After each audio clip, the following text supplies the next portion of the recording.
ফেরে জুনিয়র চিকিৎসকদের হুমকি তৃণমূল বিধায়কের। মুর্শিদাবাদ মেডিকেল ঘেরাওয়ের হুমকি, এমনকি হুমকি ভরতপুরে তৃণমূল বিধায়ক হুমায়ুন কবিরের। বিধায়কের বিরুদ্ধে এফআইআর করায় জুনিয়র চিকিৎসকদের হুমকি দেওয়া হয়, এমনকি চিকিৎসকদের নিরাপত্তা তাহলে কে দেবে?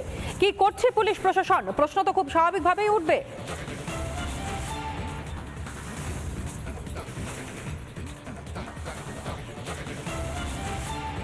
ভরতপুরের তৃণমূল কংগ্রেসের বিধায়ক হুমায়ুন কবির বারংবার হুমকি দিয়েছেন, কিন্তু তারপরেও তার বিরুদ্ধে কোন রকমের কোনো পদক্ষেপ নেওয়া হচ্ছে না। পুলিশ প্রশাসন তারাই বা কি করছে?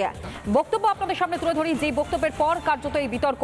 50 চিকিৎসককে ঘরে ঢোকাতে 2 মিনিটই সময় লাগবে, এমনটাই বলেছেন হুমায়ুন কবির। শুনুন।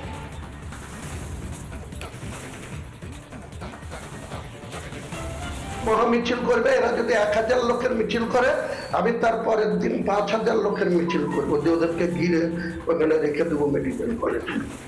থাকে তো আমার সাথে লড়বে, করুক।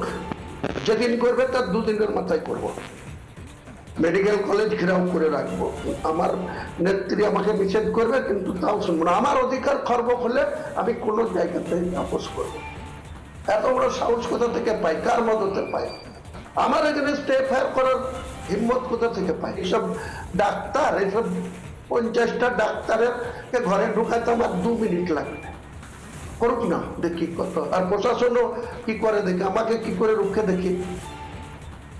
হুমায়ুন কবির প্রশ্ন তুলছেন, কার প্রশ্রয়ে এরকম সাহস পায়, অর্থাৎ মদত কার রয়েছে। কিন্তু সেই প্রশ্নই আমরা করছি, কার মদতে তিনি এই রকম ভাবে হুমকি দিতে পারেন? শুধুমাত্র যে এখানেই তিনি বক্তব্য রেখেছেন এবং যে বক্তব্যের পর কার্যত ঝড় উঠেছে তা নয়, একই সঙ্গে সাগর দত্ত মেডিকেল কলেজ হাসপাতালে যে ঘটনা ঘটেছে তার প্রেক্ষিতে দাঁড়িয়েও কি বলেছেন একবার শোনাই আপনাদের।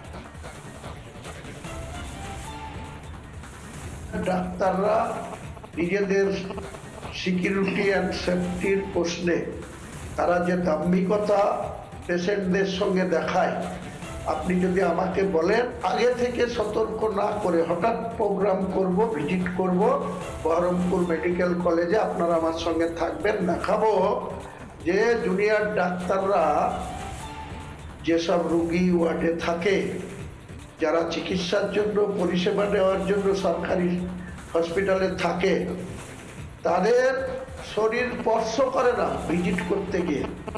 ওখানে নার্সদের চেয়ার টেবিলে গিয়ে বসে সিগারেট ফুকে ফুকে প্রেসক্রিপশন করে দিয়ে চলে আসে। ওদের কাছে শিখতে হবে আমাকে। জুনিয়র চিকিৎসকদের কি বক্তব্য শুনুন।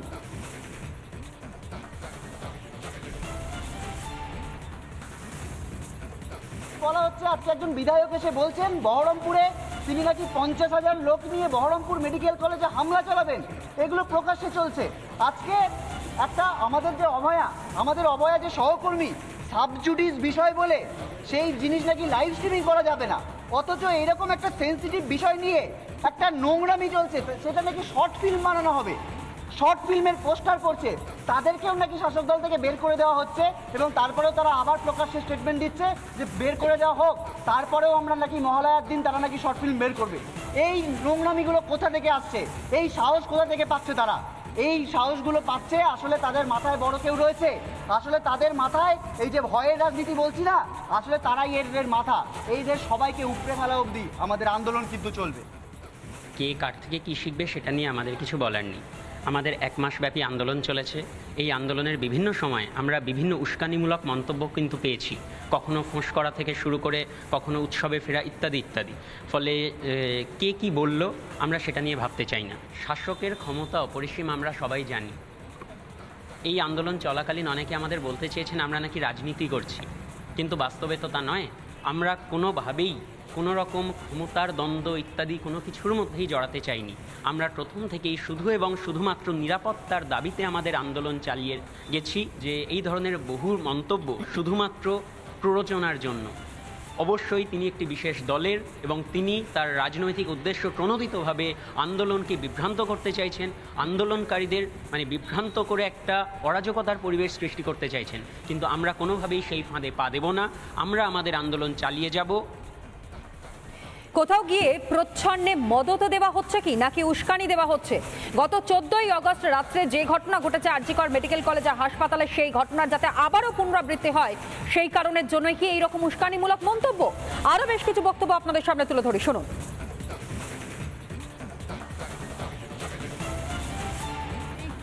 দেখো আমাদের যে নিম্নতম যেগুলো চেঞ্জিং রুমের জন্য এগুলো তো দাবি আমরা জানাতেই পারি, নিজেদের সুরক্ষার জন্যও তো আমাদের লড়তে হবে। আমাদের নিজেদের মানে ডিউটির জায়গাতেই যদি আমরা সুরক্ষিত না থাকি আমরা তাহলে কি করব? তো সেটা বলতেই হবে, তাই না? এবার সেই জন্য যদি আমাদের থ্রেট মানে দেওয়া হয়, এটা কি মানে ঠিক বলে কি মনে হয়? শুধু তো এই বক্তব্য এই হুমায়ুন কবির তিনি রেখেছেন তা নয়, একই সঙ্গে আরজিকর মেডিকেল কলেজ হাসপাতালে অভয়ার হত্যা এবং ধর্ষণের ঘটনার পরও বিস্ফোরক মন্তব্য শুধু নয়, বিতর্কিত মন্তব্য করেছিলেন। কি কারণে, কোন এখতিয়ারে, কার মদতে? আরও একবার সেই বক্তব্য আপনাদের সামনে তুলে ধরি, শুনুন।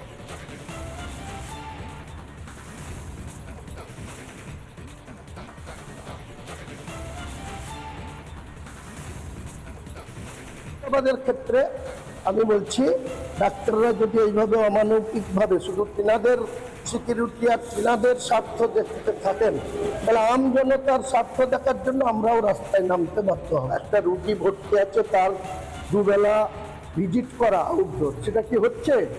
আমরা যখন সেই জায়গায় হাত দেবো তখন ডাক্তাররা কোথায় যাবে? আমরা তো চুপচাপ এটা মেনে নেব না। আমি মুর্শিদাবাদ জেলার মানুষের যা পালস বুঝি, মুর্শিদাবাদের মানুষ যখন এটা নিয়ে রাস্তায় নামবে তখন ডাক্তারবাবুরা কি করবেন? তখন ডাক্তারবাবুরা বুঝবেন তো মরছে, তাহলে ডাক্তাররা সুরক্ষিত থাকবে কেন? পাবলিক যদি আজকে হসপিটালে গিয়ে পরিষেবা না পেয়ে তার জীবন চলে যায়, মৃত্যু হয়, তাহলে সেই জনরসে যদি তারা আক্রান্ত হয় তার কে দায় নেবে?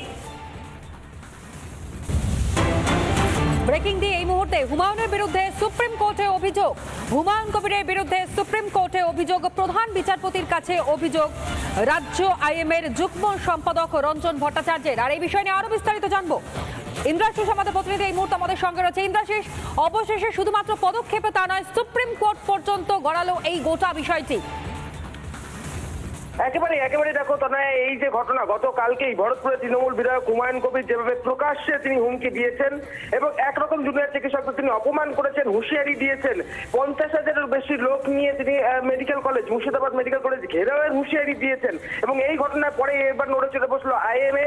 এর আগে যখন তিনি হুমকি দিয়েছিলেন তখন ডিএম এবং এসপির কাছে তারা ডেপুটেশন দিয়েছিল, কিন্তু গতকালকে যখন হুমায়ুন কবিরের এই মন্তব্য সামনে আসে এবং যেভাবে তিনি কার্যত হুমকির সুরে কথা বলেন এবং তারপরেই সুপ্রিম কোর্টের প্রধান বিচারপতির কাছে কিন্তু অভিযোগ জানিয়েছেন আইএমএর যুগ্ম সম্পাদক রঞ্জন ভট্টাচার্য এবং সেই অভিযোগপত্রে স্পষ্টত তিনি জানিয়েছেন যে নিরাপত্তার অভাব বোধ করা, যেটা প্রথম দিন থেকে তাদের মূল দাবি ছিল যে নিরাপত্তার অভাব বোধ করছেন জুনিয়র চিকিৎসকেরা, সেই অভিযোগ কিন্তু একেবারে স্পষ্টত লিখিত আকারে কিন্তু ইমেল মারফত পাঠানো হয়েছে সুপ্রিম কোর্টের প্রধান বিচারপতির কাছে এবং এই ঘটনা হুমায়ুন কবিরের বিরুদ্ধে যাতে যথোপযুক্ত ব্যবস্থা নেয় এখানকার পুলিশ প্রশাসন, ডিএম, এসপি, সেই বিষয়টির ওপরেও যেন জোর দেওয়া হয় এমনও দাবি করা হয়েছে। সেই অভিযোগে ইতিমধ্যে সুপ্রিম কোর্টের প্রধান বিচারপতির কাছে ইমেল মারফত সেই অভিযোগ জানিয়েছেন আইএমএর রাজ্য যুগ্ম সম্পাদক রঞ্জন ভট্টাচার্য। তবে ইন্দ্রাশিস, এই হুমায়ুন কবিরের যে মন্তব্য বারংবার সামনে এসেছে, বিতর্ক শুরু হয়েছে তার মন্তব্যের প্রেক্ষিতে দাঁড়িয়ে, কোনোভাবে কোনো অনুশোচনা, কোন রকমের কোনো বক্তব্য পরবর্তী সময় কি হুমায়ুন কবিরের কাছ থেকে পাওয়া গিয়েছে বা তার তরফ থেকে পাওয়া গিয়েছে? না দেখো তনয়, এই যে হুমায়ুন কবির ভরতপুরের তৃণমূল বিধায়ক, এটা কিন্তু হচ্ছে নতুন নয়। কিছুদিন আগে অর্থাৎ গত সেপ্টেম্বর মাসে 11ই সেপ্টেম্বর তিনি কিন্তু একেবারে স্পষ্টত জুনিয়র চিকিৎসকদের হুমকি দিয়েছিলেন এবং সেই ঘটনার পরে ডিএমএসপির কাছে ডেপুটেশন দিয়েছিল আইএমএ, কিন্তু তারপরেও কিন্তু হুমায়ুন কবির ক্ষান্ত হননি। তিনি কিন্তু একাধিকবার তার মন্তব্যেই তিনি কিন্তু স্থির থেকেছেন এবং তিনি বরাবর জানাচ্ছেন যে জুনিয়র চিকিৎসকদের বিরুদ্ধে তিনি যে কথা বলছেন সেটা কিন্তু একেবারেই সেখান থেকে তিনি সরবেন না, এমনটা কিন্তু স্পষ্টত গতকালকেও হুমায়ুন কবির জানিয়েছেন এবং সেই ঘটনার প্রেক্ষিতেই যখন গতকালকে সাগর দত্ত হাসপাতালে যে ঘটনা ঘটেছে সেই প্রেক্ষিতে যখন তাকে প্রশ্ন করা হয় তখন তিনি ফের জুনিয়র চিকিৎসকদেরকে হুমকি দেন এবং মুর্শিদাবাদ মেডিকেল কলেজ হাসপাতালে এই মুহূর্তে আইএমএর যুগ্ম সম্পাদক রঞ্জন ভট্টাচার্য তিনি রয়েছেন আমাদের সঙ্গে টেলিফোন লাইনে। রঞ্জন বাবু, সুপ্রিম কোর্টে অভিযোগ দায়ের করা হয়েছে হুমায়ুন কবিরের বিরুদ্ধে, ঠিক কোন অভিযোগ, মানে কোন বিষয়ের প্রেক্ষিতে দাঁড়িয়ে, একেবারে স্পেসিফিক্যালি আপনার কাছে এটাই জানবো যে কোন ঘটনার প্রেক্ষিতে দাঁড়িয়ে এই অভিযোগ সুপ্রিম কোর্টের দৃষ্টি আকর্ষণ করবার চেষ্টা? দেখুন, 11ই সেপ্টেম্বর ভরতপুরের বিধায়ক হুমায়ুন কবির তিনি বলেছিলেন যে জুনিয়র ডাক্তাররা যারা বিক্ষোভরত আছেন তাদের বিরুদ্ধে উনি দেখে নেবেন, ব্যবস্থা নেবেন।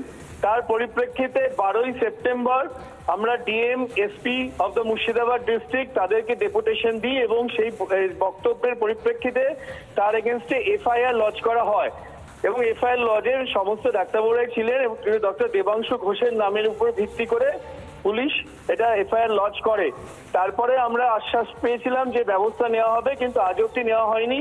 উপরন্তু যেহেতু মাননীয় মুখ্যমন্ত্রীর কাছে আমাদের প্রত্যেকের ওয়েস্ট বেঙ্গল জুনিয়র ডক্টর ফ্রন্টের দাবি ছিল যে কোনো অবস্থায় কর্মক্ষেত্রে আমাদের নিরাপত্তা নিশ্চিত করতে হবে, কিন্তু গতকালকে হুমায়ুন কবির যে বক্তব্য রেখেছেন এবং তার মধ্যে বলা হয়েছে যে 50,000 লোক নিয়ে তিনি মুর্শিদাবাদ মেডিকেল কলেজে যাবেন এবং তাতে জুনিয়র ডাক্তার সহ সমস্ত চিকিৎসকরাই আতঙ্কিত রয়েছেন।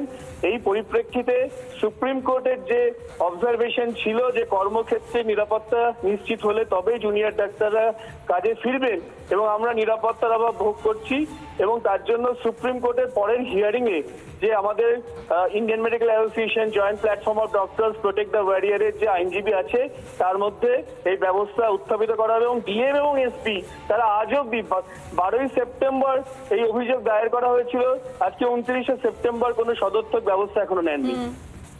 বেশ ধন্যবাদ জানাই আপনাকে। রঞ্জন ভট্টাচার্য তিনি ছিলেন এই মুহূর্তে আমাদের সঙ্গে টেলিফোন লাইনে রাজ্য আইএমের যুগ্ম সম্পাদক।